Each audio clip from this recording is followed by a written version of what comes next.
Christ. C'est lui qui dirige ce corps. Mais ce qui m'impressionne toujours, c'est qu'il ait accepté que des personnes ordinaires comme nous puissent faire partie de son corps et qu'il veut nous conduire. Quand on réfléchit à ça, on se dit, waouh, il veut faire partie de tout un ensemble avec nous. Bien sûr, il est la tête, mais nous sommes utiles dans un corps. Imaginez ce matin qu'il n'y avait que la tête qui existe chez moi, je ne serais pas là devant vous. Et je ne pourrais pas faire grand-chose. Et ce que je trouve intéressant dans ce texte d'Éphésiens 4 que nous avons commencé à voir, je vais résumer très rapidement ces premiers versets que nous avons vus dimanche dernier, c'est qu'il nous encourage à vivre des choses qui nous semblent au premier abord impossibles. Il parle d'unité, il parle de croissance. Et ce qui est incroyable, c'est qu'en fait, il nous dit même que c'est nous ensemble qui allons y arriver. Avec son aide, bien naturellement. Mais pas chacun forcément individuellement, mais ensemble. Que nous allons pouvoir vivre des choses incroyables qui vont nous faire du bien et qui vont permettre à son Église d'être telle qu'il aimerait qu'elle soit. Alors, bien sûr, Dieu ne s'est pas fait d'illusions. Il savait bien que son corps serait rempli de personnes imparfaites. Mais malgré ça, avec ces personnes imparfaites, il peut vivre quelque chose de beau. Relisons les 16 premiers versets de Éphésiens chapitre 4. « Je vous exhorte donc, moi, le prisonnier dans le Seigneur, à marcher d'une manière digne de la vocation qui vous a été adressée, en toute humilité et douceur, avec patience. Supportez-vous les uns les autres avec amour, en vous efforçant de conserver l'unité de l'esprit par le lien de la paix. Il y a un seul corps et un seul esprit, comme aussi vous avez été appelés à une seule espérance, celle de votre vocation. Il y a un seul Seigneur, une seule foi, un seul baptême, un seul Dieu et Père de tous, qui est au-dessus de tous, parmi tous et en tous. Mais à chacun de nous, la grâce a été donnée, selon la mesure du don de Christ. C'est pourquoi il est dit, il est monté dans les hauteurs, il a emmené des captifs et il a fait des dons aux hommes.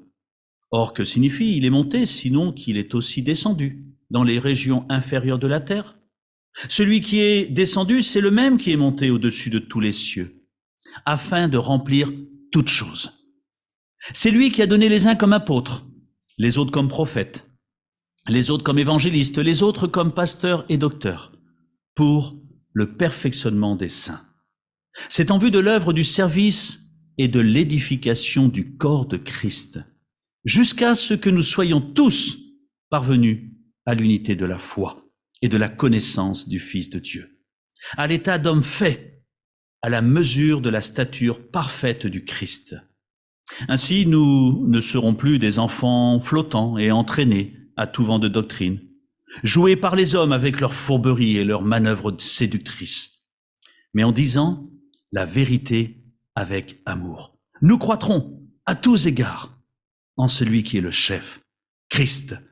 De lui le corps tout entier, bien ordonné et cohérent, grâce à toutes les jointures qui le soutiennent fortement, tire son accroissement dans la mesure qui convient à chaque partie et s'édifie lui-même dans l'amour. Dans l'amour. Est-ce que vous n'avez pas envie de vivre ce que ce texte nous dit que nous pouvons vivre en tant qu'Église? C'est la rentrée, pour beaucoup. Pour certains, ça a déjà eu lieu, peut-être que pour d'autres, ils sont encore en vacances. La question qu'on pourrait se poser, c'est comment voyons-nous notre engagement pour l'Église de Dieu? Parce que Éphésiens 4 nous dit de marcher d'une manière digne de notre vocation. Nous avons reçu quelque chose et Dieu nous dit, marchez d'une manière digne avec ce que vous avez reçu. L'année dernière, nous nous sommes arrêtés sur le fruit de l'esprit, gage de notre réussite pour marcher d'une manière digne de notre vocation. Parce que si nous n'avons pas l'esprit en nous, alors nous n'arriverons pas à avancer dignement. Et tout ce fruit qui est beau, l'amour, la joie, la paix, la patience, sont des fruits auxquels nous avons envie de goûter. Et plus nous y goûtons, plus les autres profitent aussi de cela. Paul veille à ce que nous restions pas sur de la théorie, parce que c'est bien d'entendre le dimanche, de lire la Bible le matin, d'écouter sur Internet des messages, ce que la Bible nous dit, mais si nous restons sur un côté purement théorique, nous ne progressons pas. Et c'est pour ça que Paul a fait attention de toujours donner une partie théorique, mais ensuite de dire maintenant vous allez pratiquer. Parce que c'est ça le but, c'est que vous receviez quelque chose, que vous apportiez quelque chose. Et il parle de marcher dans l'unité. Marcher, ça veut dire aller de l'avant, on reste pas statique. Et l'unité, c'est de dire on est un. Il n'y a pas deux, trois, un. Une marche groupée, ensemble, voilà ce qu'est l'Église. Corps de Christ. Corps dont il nous fait la grâce, je le répète, d'appartenir. Et il nous dit que c'est possible. Mais c'est possible avec sa méthode. Humble et doux de cœur. Symbolisé en grande partie par la patience. Cela nous a été rappelé ce matin. Et cela nous permet de nous supporter les uns les autres. Est-ce que c'est facile de se supporter les uns les autres? Pas toujours. Mais pourtant, on peut y arriver. Parce que Dieu nous donne d'autres valeurs que celles que le monde pourrait nous mettre en avant. Voilà un beau défi pour cette année. C'est le défi merveilleux que je vous propose, que je me propose de vivre, de chercher ensemble à conserver. C'est ce que nous avons vu la dernière fois. Et c'est sur ce point que nous nous étions arrêtés. Il ne nous est pas dit de chercher, il ne nous est pas dit de créer, mais bien de conserver l'unité de l'esprit par le lien de la paix. Parce que peut-être que nous avons oublié, pour ceux qui sont devenus chrétiens, qui ont choisi de suivre Christ, que Christ nous a donné son esprit. Je ne vous laisse pas orphelin, je reviens vers vous, je vous donne mon esprit. Et je vous donne ma paix. Pas comme le monde le donne, mais comme moi j'aime le donner. Comme cette paix que j'ai connue dans cette relation avec le Père. Alors, oui, si vous faites partie de mon corps, conservez cette unité de l'esprit par le lien de la paix. S'il nous dit que de conserver, c'est que c'est possible. Et c'est que nous pouvons l'avoir. Ou bien sûr, le diable aimerait tellement nous faire croire que nous ne l'avons pas. Ou que c'est tellement enfoui que quelque part c'est quasiment impossible à vivre. C'est impossible à vivre si nous regardons avec nos yeux humains, les autres, moi-même, mais si nous regardons à Christ, alors tout devient possible. Parce que c'est lui qui agit, c'est lui qui nous permet d'avancer. Et Paul, dans la lecture que nous venons d'avoir, rapporte 7 points, gages de cette unité. Il nous dit pas, voilà, il y aura 3 corps, parce que comme je sais que vous n'arrivez pas à vous entendre toujours parfaitement, j'ai limité à 3 corps. Donc vous choisissez le corps A, le corps B ou le corps C. Non. Un seul corps. Je vous regroupe, parce qu'il y a un seul esprit. Et parce que je donne la même chose à chacun. Et si je donne la même chose à chacun, c'est parce que je veux vous voir vivre ensemble. Mais n'oubliez pas que je vous donne, parce que vous ne savez pas vivre par vous-même l'unité. Tous les croyants réunis en une seule église, avec une seule tête.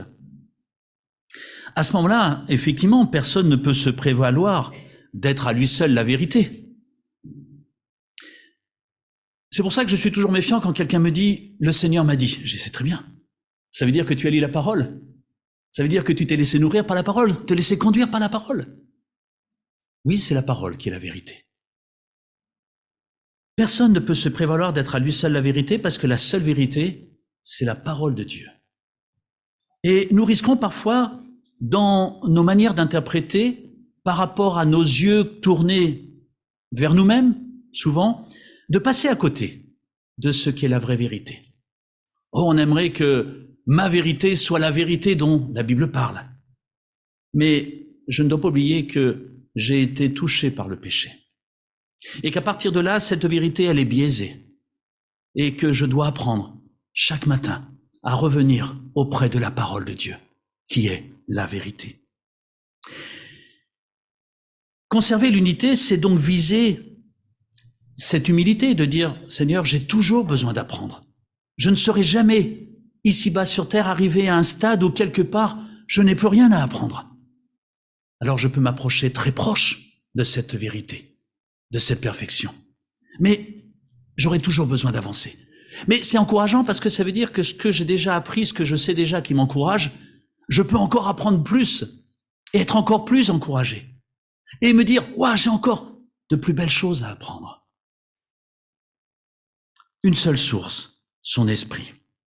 Alors, à partir de là, soyons sages dans notre manière, de notre envie, je dirais plutôt, de juger les autres. Parce que nous risquons de nous tromper. Ne décrions pas ceux qui ne sont pas comme nous. Une église qui est peu différente sur certains points. Mais peu importe. Parce que si elle fait partie du corps de Christ, elle est au même niveau que moi. Et Dieu l'aime autant que moi. Alors, apprenons à nous unir en conservant ce don de la grâce qui est l'unité de l'esprit. Ne nous disons pas c'est pas possible, disons-nous Dieu nous l'a donné et je veux la vivre. Mais je vais la vivre avec toi parce que moi je ne vais pas y arriver. Mais comme tu me dis de la conserver, c'est que quelque part au fond de moi, je peux y arriver. Avec une même espérance, en lien avec notre vocation. La promesse et l'assurance d'un héritage céleste. Sommes-nous conscients de cette espérance qui est la nôtre? De tout ce que Dieu veut nous donner déjà ici-bas sur terre? Ces bénédictions qui se renouvellent chaque matin? Et puis l'espérance de vivre pour l'éternité en sa présence, d'être l'héritier du grand roi. Et c'est pas simplement un chant, c'est une réalité. Un seul Seigneur, une seule foi, un seul baptême, tout cela est lié. Une même et unique foi que chaque chrétien possède en notre Seigneur. Et c'est pour ça que nous avons pris ce repas. Parce que nous sommes tous tournés vers la croix, gage de notre victoire, gage de la victoire que Christ a remportée sur notre péché. Unité spirituelle. Le baptême symbole de notre propre confession de foi. Oui, je crois dans ce nom, Jésus-Christ, qui peut changer ma vie et qui me permet d'avoir une autre vision de la vie. Pas centrée sur moi, mais centrée sur Christ, avec mes frères et sœurs. Jésus est le chemin, la vérité et la vie. C'est lui qui va me conduire. C'est lui qui est la vie au bout du compte. C'est lui qui est la vérité. Un seul Dieu est Père de tous. Ça semble évident pour nous, nous l'affirmons, un seul Dieu. Mais est-ce que parfois, sans nous rendre compte, nous rajoutons pas certains dieux dans notre vie? Et puis, Père de tous, nous sommes les enfants de ce Dieu créateur. Imaginons-nous un seul instant qu'un père comme Dieu négligerait ses enfants qui font partie de sa famille. Non, c'est impossible. Son amour est tellement grand, son amour est tellement réel. Nous sommes une famille dont lui, il est le Père, ce Dieu créateur. Et cette point s'achève avec la souveraineté de Dieu. Dieu est là, en tout, partout, en tous, présent à côté de nous. Et Paul revient ensuite sur le moyen de conserver l'unité d'esprit et parle de la pluralité des dons, des ministères. La richesse de l'Église pour sa propre édification. Et ça, c'est intéressant parce que nos différences ne sont plus des obstacles, mais deviennent des richesses. Parce que Dieu nous utilise tels que nous sommes. Et Dieu va nous utiliser en nous équipant pour devenir chacun une richesse pour l'Église. Si l'Église est une, elle est diverse. Nous sommes tous différents, là. Entre le verset 6 et le verset 7, on voit que Paul parle de tous, parler de cette unité, à chacun. Un peu pour dire, voilà, cette unité, elle est possible, mais à chacun maintenant de vivre ce que vous avez à vivre et de réaliser que vous participez à cette unité. Ça veut dire aussi que n'attendons pas premièrement des autres qu'ils contribuent à cette unité, mais commençons-nous à travailler, à vivre cette unité. Chacun reçoit de la part de Dieu la grâce de l'Évangile. On est d'accord? Il est mort pour tous ceux qui se tournent vers lui.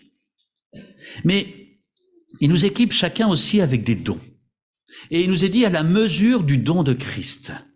Un don spécifique que Dieu a plaisir à nous donner dans sa souveraineté, selon son bon plaisir. Il aurait pu ne pas nous équiper. Il aurait pu donner à certains. Mais dans son amour, quand on entre dans sa famille, il nous dit, voilà la tâche que je te confie. J'ai besoin de toi, dans mon corps. Je veux t'utiliser comme une pierre vivante. Sommes-nous conscients de cet honneur que Dieu nous fait quand il nous dit, tu entres dans ma famille et tu vas participer à la vie de ce corps? Si on est conscient de cela, à ce moment-là, on a une toute autre approche de sa parole. Qu'est-ce que tu veux que je fasse? Qu'est-ce que tu attends de moi? Comment tu veux que je vive cette unité de l'esprit dans ton Église? Et c'est là qu'il parle de quelques dons particuliers. Oh, il ne présente pas tous les dons, il ne présente pas tous les ministères dans ce texte. Mais dans cette logique d'être unis dans la vérité, d'être unis par son esprit, il va s'arrêter sur certains dons spécifiques qui tournent tous autour de l'enseignement de la parole de Dieu. En disant, voilà, c'est toujours au sein de ma parole que vous trouverez la force et le moyen d'avancer tous ensemble, unis. Des dons en lien avec la parole de Dieu, base du service et de la croissance du chrétien. Il n'est pas possible d'avancer, de croître, si je ne me réfère pas à ce que Dieu m'a laissé, ce que Dieu me dit. Et le diable a souvent mieux compris que nous, puisque c'est là qu'il essaie de nous attaquer. C'est là qu'il nous essaie de dire, tu peux vivre sans cette parole. Tu peux vivre sans ça. Si vous posez la question, pourquoi de grands hommes de Dieu ont réussi des choses extraordinaires, c'est parce qu'au moment où est arrivée l'épreuve ou la grande difficulté, ils s'étaient déjà habitués à se nourrir de cette parole. Vous savez, un sportif, il va y avoir bientôt la Coupe du Monde de rugby, dans un an il y a les Jeux Olympiques, ces sportifs qui veulent remporter une victoire ne vont pas attendre le dernier moment en disant « Ah ouais, la semaine prochaine, je fais un 100 mètres, il va falloir peut-être que je me mette à courir. » Non, il se prépare de manière au moment où l'épreuve est là, il est prêt. Et nous, parfois, on aurait cette impression que quand l'épreuve est là, à ce moment-là, on se dit « Oh là là, Seigneur, il faut peut-être que je me nourrisse de ta parole. » Je vais pas dire c'est trop tard, parce qu'avec Dieu, c'est jamais trop tard. Mais je me suis pas préparé. Si régulièrement, je me nourris de cette parole, au moment où des choses importantes vont arriver dans ma vie, que ce soit des épreuves, mais que ce soit aussi un service impressionnant, à ce moment-là, je serai prêt, parce que je me serai préparé. Et à ce moment-là, ça me semblera tellement évident d'aller de l'avant dans ce que Dieu me demande. Alors, entraînons-nous, préparons-nous, et nous serons surpris de voir comment nous progressons. Et nous serons prêts quand les difficultés, quand Dieu nous appellera à tel ou tel service. Dans la liste que Dieu donne à travers Paul, il parle des apôtres et des prophètes.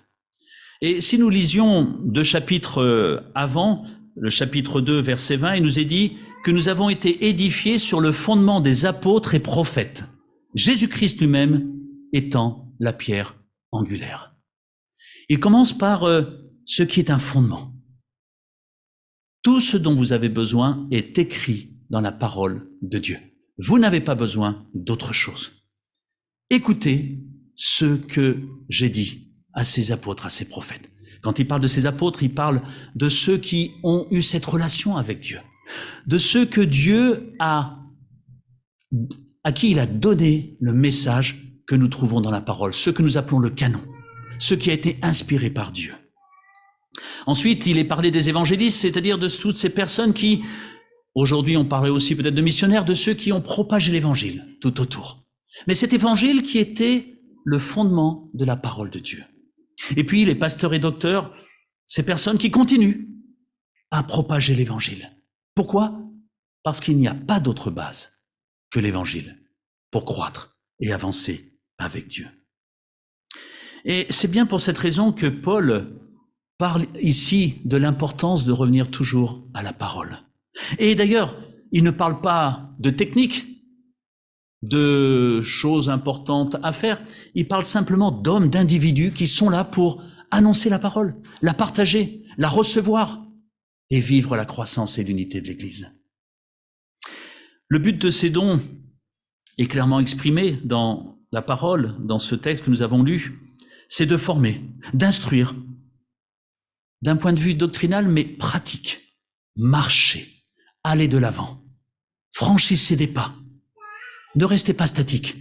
Ne croyez pas que dans l'Église, il y a des personnes qui ne sont que des spectateurs. L'Église est formée d'hommes et de femmes qui peuvent aller de l'avant, qui chacun, là, dans ce que Dieu a décidé, vont apporter quelque chose. Permettre à chacun de grandir pour que toute son Église soit édifiée. Ça veut dire aussi que Dieu n'a jamais souhaité qu'il y ait une partie élitiste dans l'Église ou des professionnels de la foi et puis les autres qui seraient là pour suivre. Non. Chacun a sa place. Et aucun n'est plus important qu'un autre. Et c'est pour ça qu'il nous rappelle que nous devons vivre cette humilité, cette douceur, parce que nous attendons aussi des autres. J'ai besoin des autres, j'ai besoin de vous. Nous avons besoin les uns des autres, parce que nous apprenons de chacun.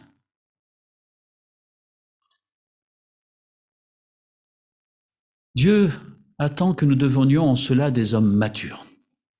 Des personnes qui ont cette compréhension de la parole ou cette proximité avec la parole de Dieu pour pouvoir faire face à tout ce qui peut arriver dans une vie. D'avoir cette capacité de dire, la Bible dit, alors je veux m'appuyer sur cela. Je ne crains pas ce qui peut arriver, parce que sa parole est la vérité, et parce que la Bible me dit que c'est comme ça. Rappelons-nous de ces chrétiens de Béret qui voulaient vérifier dans les Écritures si tout ce qu'ils entendaient faisait partie de la parole de Dieu. Un seul but, édifier le corps de Christ, pour parvenir à l'unité de la foi et de la pleine connaissance du Fils de Dieu. La même foi placée en Jésus-Christ et la connaissance du Fils de Dieu. Est-ce que je connais ce nom, Jésus? Est-ce que je connais ce qu'il représente pour moi? Est-ce que je connais ce qu'il peut m'apporter? De manière à arriver à une certaine maturité d'adulte, jusqu'à la mesure de la stature parfaite de Christ. Voilà ce que nous visons. Voilà cette ligne d'arrivée que nous visons. La dépendance ne doit pas rester vis-à-vis de ceux qui enseignent, mais à un moment nous devons directement dépendre de Dieu. Avoir cette relation personnelle avec Dieu. Bien sûr, comme un enfant, au début, nous avons peut-être besoin d'être accompagnés, mais à un moment, nous pouvons lâcher la main de personnes qui nous ont accompagnés pour nous tourner pleinement vers Dieu. Et c'est possible pour chacun. Être accompagné pour devenir un homme mûr, capable de s'approcher toujours plus de notre modèle divin stable et croyant. Une stabilité. Je sais en qui je crois. Cette croissance devient aussi une protection face aux faux prophètes. Vous savez, il y a souvent, comment je vais dire ça, des nouveautés attractives. Attention, tout ce dont nous avons besoin n'est pas nouveau. C'est déjà dans la parole, ça a été écrit il y a 2000 ans. Soyons prudents à toutes ces modes qui peuvent parfois supplanter la base de l'Évangile. L'envie de vivre comme d'autres vivent. Mais Dieu nous dit simplement de vivre en ayant les yeux tournés vers lui, en nous nourrissant de cette parole. Et c'est pour ça qu'il rajoute de quitter ce statut de petits enfants, au risque sinon de s'égarer ou d'être manipulés par d'autres. Soyons prudents concernant tous ceux, et particulièrement ce que nous pouvons parfois trouver sur Internet, qui veulent affirmer leur vérité. Voilà comment il faut faire. Voilà ce que j'ai vécu. Voilà la solution. Mais non, la solution, elle est déjà dans la parole. Il n'y a pas d'autre solution. Il n'y a pas d'autre manière de vivre pour vivre quelque chose de beaucoup plus sensationnel, sauf si nous recherchons une certaine émotion. Mais si nous recherchons la vérité, alors la parole est suffisante pour avancer. Prêcher en disant la vérité dans l'amour. On peut se poser la question quand quelqu'un apporte l'évangile, est-ce que cette personne est un modèle d'humilité? de douceur? Est-ce que cette personne vit cet amour qu'il prêche? Alors là, je me lance un défi à moi-même parce que sans être parfait, là je le rajoute pour moi-même, heureusement, mais en visant cet amour de Dieu, en disant ce que vous avez besoin, j'en ai besoin aussi. Et c'est ensemble que nous allons nous porter dans la prière pour vivre toujours plus ce que Dieu veut que nous vivions.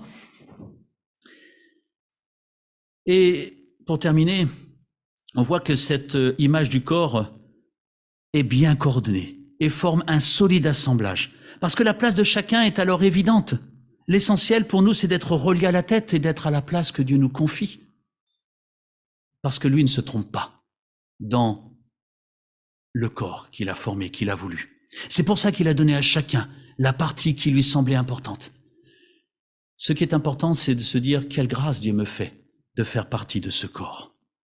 C'est ainsi que le corps de Christ tire sa croissance en fonction de l'activité qui convient à chacune de ses parties et s'édifie lui-même dans l'amour.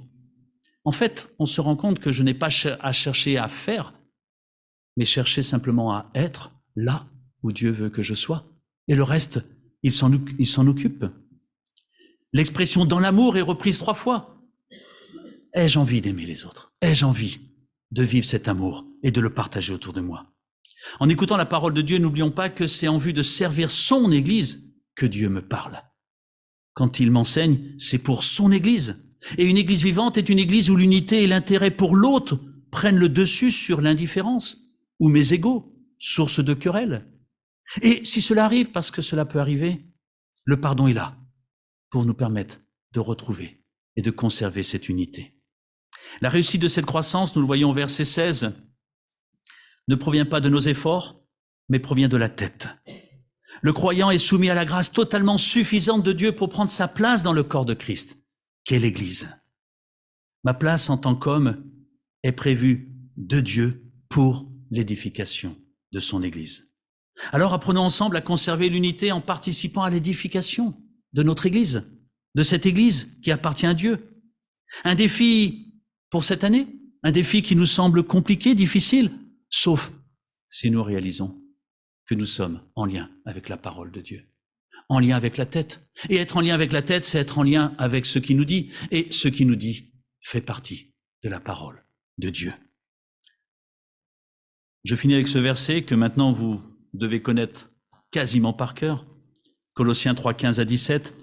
Que la paix de Christ à laquelle vous avez été appelés pour former un seul corps règne dans votre cœur et soyez reconnaissants que la parole de Christ habite en vous dans toute sa richesse. Instruisez-vous et avertissez-vous les uns les autres en toute sagesse, par des psaumes, par des hymnes, par des cantiques spirituels. Chantez pour le Seigneur de tout votre cœur sous l'inspiration de la grâce. Et quoi que vous fassiez, en parole ou en acte, faites tout au nom du Seigneur Jésus, en exprimant par lui votre reconnaissance à Dieu le Père. On va terminer avec ce chant qui nous dit « Nous voulons vivre l'unité ». Nous l'avons déjà pris la dernière fois, qui résume, je trouve, très bien ce chapitre 4 d'Éphésiens. Et puis, vous avez peut-être vu, il y a un arbre à la fin, alors il est rempli de feuilles. Alors il y a des feuilles qui sont remplies et des feuilles qui sont vides. Je vous encourage, il n'y a pas d'obligation, bien sûr, mais de prendre une feuille remplie, de prendre ce verset dans la semaine, de méditer à ce que Dieu veut nous dire à travers ce verset. Et de se dire « Ah, là je prends celui que j'ai pris au hasard, tes paroles se sont trouvées devant moi et je les ai dévorées. Tes paroles ont fait l'agrément et la joie de mon cœur. » Et si c'était vrai? Et si c'était vrai, ce que la Bible dit? Et puis il y en a qui sont vides. Je vous encourage à le prendre aussi et de noter un verset ou une expérience que vous avez vécue, qui vous fait du bien. Et puis après, on peut se le partager. Parce que c'est aussi ça le corps de Christ, de se partager ce que j'ai vécu. Ces bonnes choses, ce bon fruit que Dieu nous donne. Parce que ces bénédictions se renouvellent chaque matin. Que Dieu nous bénisse et ensemble relevons ce défi et Dieu peut nous permettre de le réussir. Chantons ce chant, nous voulons vivre l'unité.